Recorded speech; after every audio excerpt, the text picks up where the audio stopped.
विधानसभा निवडणुकीत काँग्रेससह महाविकास आघाडीचा दारुण पराभव झाला।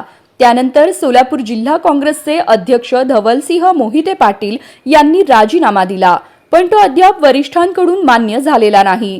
त्यामुळे सोलापूरच्या नव्या जिल्हाध्यक्षांची निवड लांबणीवर पडली आहे। मात्र प्रदेशाध्यक्षांच्या निवडीनंतर येत्या 15 दिवसात नवीन जिल्हाध्यक्ष नेमला जाईल अशी माहिती मिळत आहे। राज्यात सध्या महाविकास आघाडीची सत्ता नाही, त्यामुळे जिल्हाध्यक्ष होण्यासाठी इच्छुकांची संख्या तुलनेने कमी आहे। सध्या सुरेश हसापुरे आणि जिल्हा कार्याध्यक्ष नंदकुमार पवार यांच्या नावांची चर्चा होत आहे। पक्षश्रेष्ठींच्या निर्णयावर अंतिम निवड होणार आहे। विधानसभा निवडणुकीतील काँग्रेसच्या पराभवानंतर प्रदेशाध्यक्ष नाना पटोले यांनी राजीनामा दिला आहे। आता नव्या प्रदेशाध्यक्षांची निवड 10 ते 12 दिवसात होण्याची शक्यता आहे। या पदासाठी सतेज पाटील, विश्वजित कदम आणि बाळासाहेब थोरात यांची नावे आघाडीवर आहेत।